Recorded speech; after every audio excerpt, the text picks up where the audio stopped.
สาธุสาธุสาธุนะโมตัสสะภะคะวะโตอะระหะโตสัมมาสัมพุทธัสสะนะโมตัสสะภะคะวะโตอะระหะโตสัมมาสัมพุทธัสสะนะโมตัสสะภะคะวะโตอะระหะโตสัมมาสัมพุทธัสสะสาธุสาธุสาธุพุทธังสรณังคัจฉามิธัมมังสรณังคัจฉามิสังฆังสรณังคัจฉามิสาธุสาธุสาธุ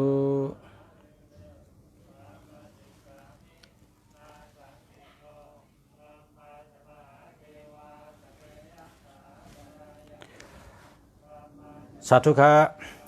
มาสูงค่ะมาสูงพ่อแม่พี่น้องเฮาใต้ก่อเฮาผู้ถ่อมยันเฮากูก็กูก้นค่ะฮักกูก็ค่ะมาสูงค่ะได้ยินเสียงเดียวค่ะนะเมื่อในเป็นวันหลีเตะเป็นวันหลีข้าก็ย้อนปึงกุ่งพระเป็นเจ้าปึงกุ่งตาลาต่อเจ้าปึงกุ่งสังขาต่อเจ้าปึงกุ่งศาสมาเจ้าเกจูปึงกุ่งปอกุ่งเมเจ้าเกจูมาสูงตรงตักพอเมพี่น้องเขาเลยมาปั่นพรเขาอยู่ดีกินหวานเหตุการณ์ขึ้นใหญ่มาสูงเขาขึ้นใหญ่เฮืองกูก็กูก้นค่ะเพราะว่านับโดยในเปกติงก็เลยว่าเมื่อในเป็นวันปีใหม่ไต้วันหนึ่งวันปีใหม่ไต้เมื่อในช่ำเป็นวันทุนเป็นวันกำผาทุนวันเลินเจงปีใหม่ไต้วันหนึ่งแต่ว่าเป็นวันดีแต่ว่าพอปีใหม่ไต้ในก็พอเอานับที่ในเต็งเป็นเลินเจงใหม่วันเนาะค่ะเนาะปีใหม่ไต้ในก็ย้อนชูปึงกุ่งพระเป็นเจ้าปึงกุ่งตลาต่อเจ้าปึงกุ่งสังขาต่อเจ้าปึงกุ่งยตนาเจ้าสามป้าปึงกุ่งเจ้าขุนชิกยา30 ไป 3เจ้าปึงกุ่งสุริยจันตะคุณเดินคุณวันเขาเจ้าปึงกุ่งเจ้าขุนพีขุนช้างเจ้าถอดเจ้าเมียดตั้งหมดตั้งเสียงเจ้าดีพิเมียดตั้งเสียงจอยมุงคิงหลูหลอมเปอป้าปันผู้ถ่อมยินเสียงเสมืองหลีตั้งเสียงและพ่อแม่พี่น้องในเมืองไต้เฮาตั้งเสียงและพี่น้องเจ้าเคอในหลุมพระตั้งเสียงและคนในหลุมพระตั้งเสียงและชัตวะในหลุมพระตั้งเสียงเจมผีเจมช้างเจมชัดเจมก้นเจมแมงแรงโตจังตัวเนื้อน้ำตัวเนื้อลิ้นย้อนเฮลัยอยู่โฮมเงาพระเป็นเจ้าเมียดตลาต่อเจ้าเมียดสังขัดต่อเจ้าเมียดเฮลัยอยู่ดีกินหวานหลอดเพหลอดหยันเพกลางหยันกลางกูก็กูก้นเฮลัยอยู่ลีเสื้อเจอเกี่ยวเจอเหตุการณ์ขึ้นใหญ่มาสูงเฮอเฮิงเปิงเสือเฮอลีเสออนเฮอตอนเสเก่า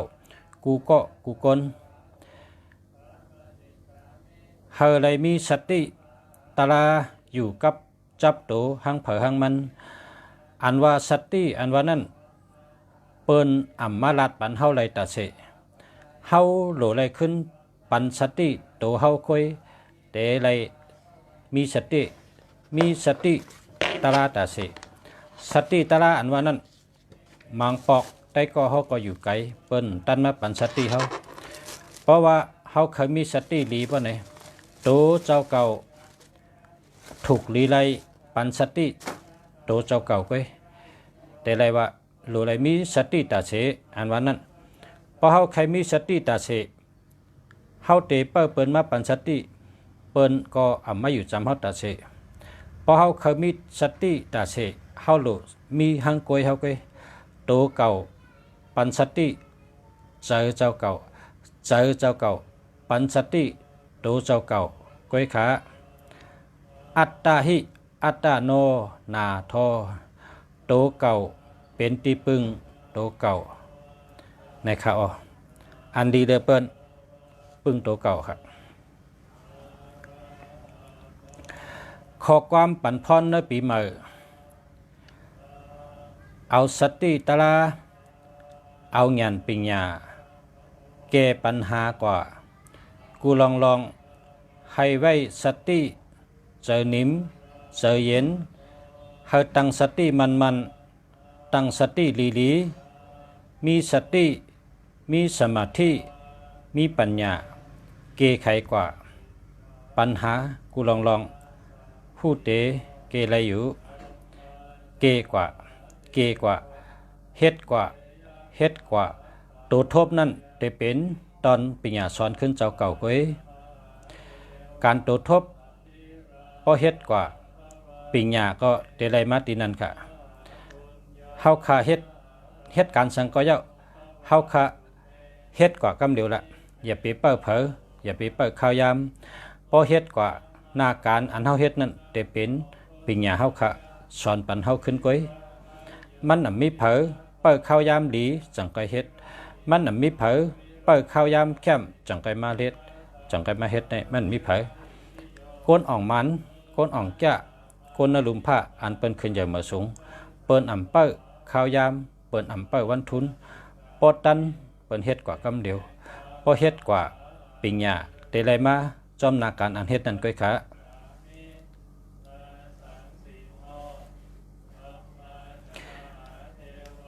ข้าวยามแหล่เงินคำอันว่านั่นข้าวยามในกาขันเหยอหรือเงินคำข้าอก็เปิดจากนั้นเนื้อปีใหม่เนื้อกานาตีข้าเป็นสละข้าเฮก้นน้ำมึงไตเฮาไล่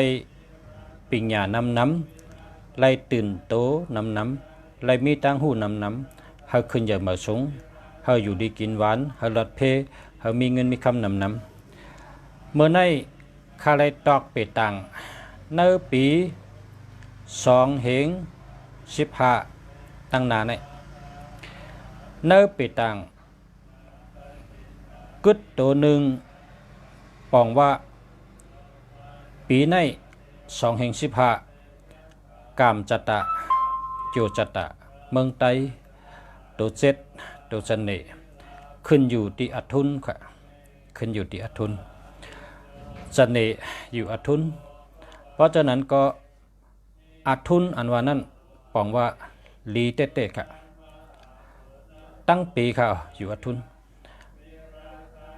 เพราะว่าป้องลีเนี่ยแต่ลีจังเฮอเนี่ยลีกูเมียวค่ะโกนเมืองยอกะอ่ำญาค่ะอ่ำญายอกะเลยอยู่ลีกินหวานเลยหลอดกลางเพยอกะอันหลักไล่อ่ำเป็นอยู่อัทุนอันว่านั่นปองว่าทุนกาเฮอเฮิงเปิงเสืออยู่ลีกินหวานจ่อสะเซอเจอนะเหตุการณ์สังก็อ่องเหตุการณ์สังก็ขึ้นใหญ่มาสูงนั่นห้องว่าอัทุนเขาจูตัวเจ็ดนะอัทุนไตในขณะไตในเป็นตัทนะเป็นจันเนเป็นอัทุนเขาไตในขณะนะนามไตซ้ำเป็นนักกานะถูกลีเฮ็ดนักกาในเฮาเป็นนักกาเขียวเฮ็ดไว้กูจองเฮ็ดไว้ติสั่งหวังจองก็หลีเฮ็ดไว้ติตั้งขึ้นกองมูก็หลีเฮาเป็นนักกาเขียวนะเพราะว่าไตเฮาเป็นตัวเจ็ดเพราะเอาเฮาสมึงดีวะนะส่วนตัวข้าหันว่าไตเป็นตัวเจ็ดไตตาธนะเป็นตัวเจ็ดเป็นจันเนอันที่เอาเสือมานับถือนั่นเสือในพอนับตีจันเนก่อนเนี่ยจันเนตานั่งหน่อยตานั่งละ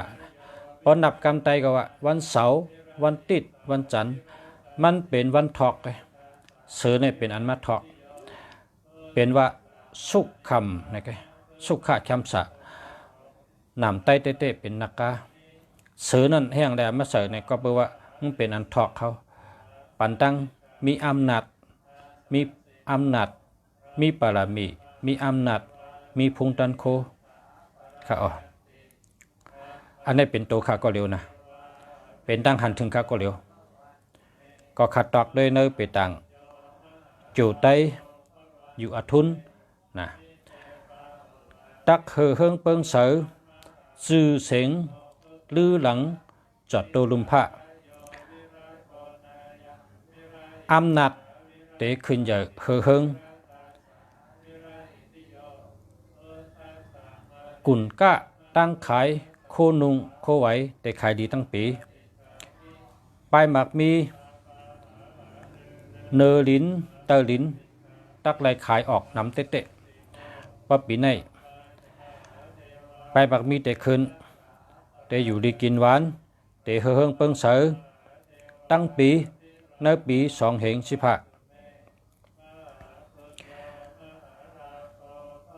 ตีเมืองหลวงเปิ้นเมืองอันจับน้ำใหญ่น้ำหลวงเหมือนดังเมืองอันจับน้ำปางไหลแต่มีปัญหาน้ำกูเมืองหลวงต่อเมืองหลวงแต่มีปัญหากันในปี2015ก็เปิดว่าตัวหนึ่งอยู่ที่ลู่แล้ว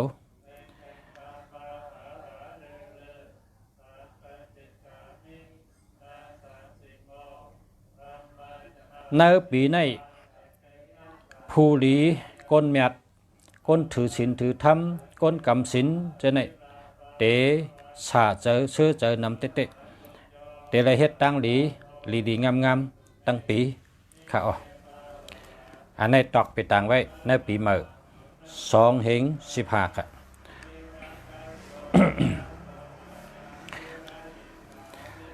ในปีใหม่เลอเสมาปันพรยอก็เตหอ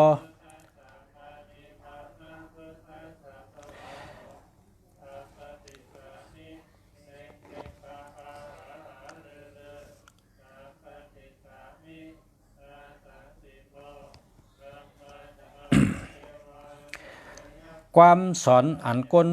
กูปอกสอนไว้นะครับความสอน4ข้อข้อที่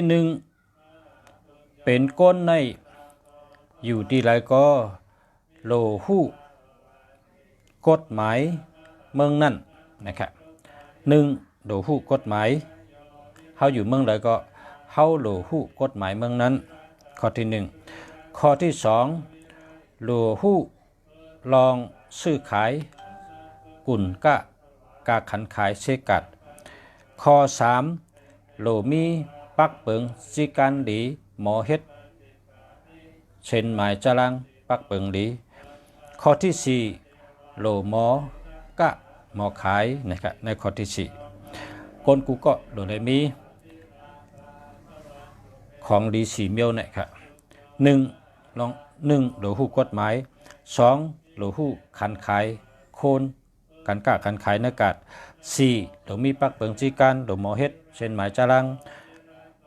4โลหมอลงอลังเฮ็ดตังกาดตังขายคนกูก็โลหมอ4เมียวใน แทงข้อ1 ข้อที่2ก้นดักแหลมหลายๆอ่ำเต็มทนก้นดักแหลมเย้าปอมีตังลักแหลมเย้าหลูมีตังหัดฐานจอมนะครับข้อที่2 ข้อที่3ก้นกูก็โหลหู้จักเงินโหลหมอวางแผนปกป้องเปิงเงินก้นอันหู้จักวางแผนปกป้องลองเงินจำเท่ามาอ่ำทุกขะก้นอันอ่ำหู้จักวางแผนและปกป้องเงินนั้นซ้ำเปว่าเงินนำอยู่เมื่อหนุ่มก็ปอเท่ามาจังทุกขะไหลนะข้อที่3 ข้อที่4เฮาฮู้ลองเปิ้นดีๆและเฮาฮู้ลองตัวเก่าดีๆนะข้อที่4ฮู้เปิ้นฮู้เฮาลองเปิ้นก็เฮาฮู้ดีๆลองเฮาลองตัวเฮาลองอาจ้างเฮาตั้งยุบยอมเฮาวาสนาเฮาก็เฮาฮู้ดีๆนะครับตั้งยังอ่านเฮาก็เฮาฮู้ตั้งยังอ่านเปิ้นก็เฮาฮู้ ข้อที่4ข้อที่5ก้นอันว่าเห็นจบสั้นจอมเย้าเสแลปิญญาสูงอันว่านั่นเป็นก้นลัดพิษเป็นก้นลัดพิษ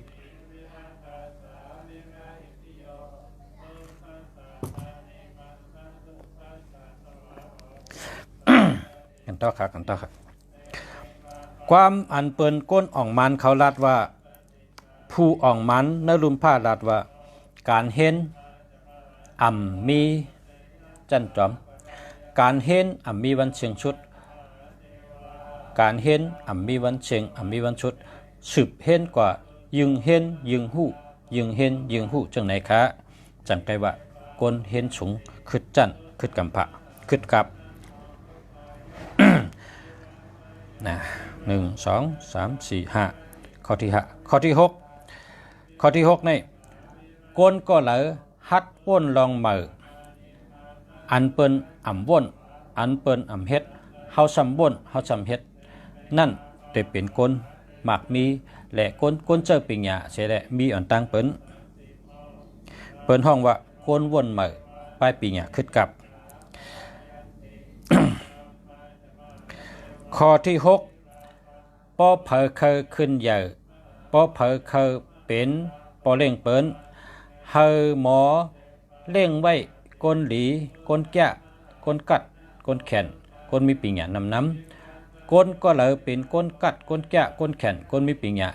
เฮอกะเอามาปันเงินเดินเสเลี้ยงไว้เปิดตาเจ้าเป็นตัวจอยเฮาก้นก็นั่นป้อเฮ็ดไรได้ขึ้นใหญ่เหมือนสงค้า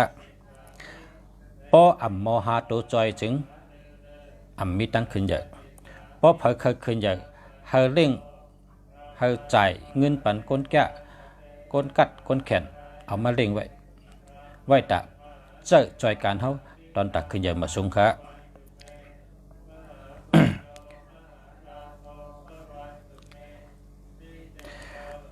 ข้อที่7ก้นอันฮัดตัดสินใจลำลองเลยเปิ้นก้นในอันฮัดตัดสินใจที่เฮ็ดสังก็ฮัดตัดสินใจสิเฮ็ดกำเดียวอันนั้นเป็นก้นลำลองเลยเปิ้น เฮ็ดกันสังก็เจ้า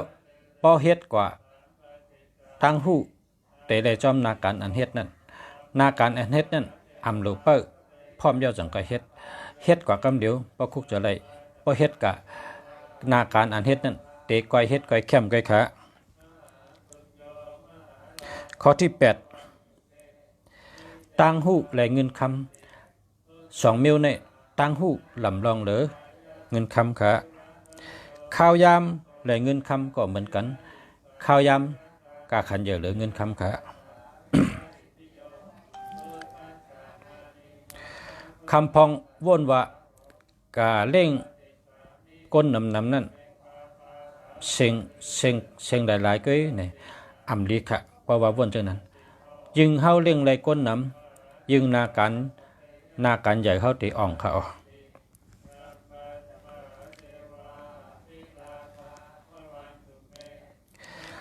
ก้นหมังก็ลาดว่าข้อที่9ตั้งลาดและตั้งเฮ็ดนั่นอันใดลำลองผู้อ่องมานเขาลาดว่าตั้งเฮ็ดลำลองหรือตั้งลาดขา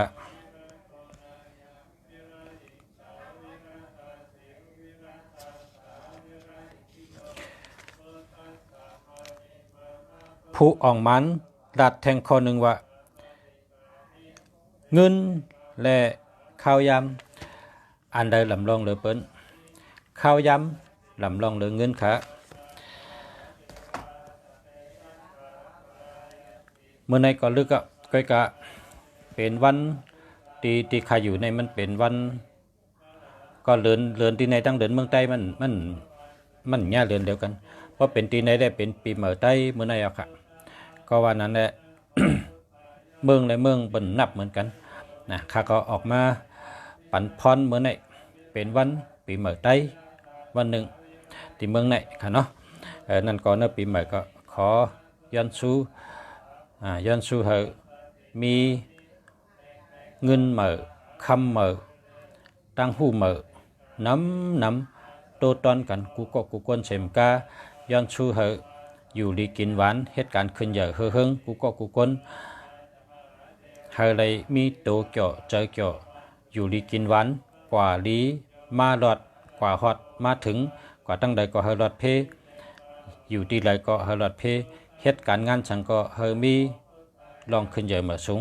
กูเกาะกูก้นเฉมกาหัตถยนชูปากุงพลากุงตะลากุงสังขะกุงยัตนาเจ้าแมดทั้ง3และกุงเจ้าลีพีแมดจอยชูเจ้าอันผู้ทำยินตั้งหลายกูเกาะฮาเลยฮับพรเจ้าถอดเจ้าแมดคนดีพีแมดพลาแมดตะลาแมดสังขะแมดเฉมกาโฮมป้าเจ้าถอดเจ้าแมดเนื้อกำผะทั้งหลายจอยกุมของเฮาค่ะฮาเลยอยู่ลีกินหวานกัดเย็นช้ำฉะขึ้นใหญ่เหมือสูงอยู่ลีมีเงินห่างลีกึกปืนกูเกาะกูก้นเหมือนกันค่ะมาสูงค่ะ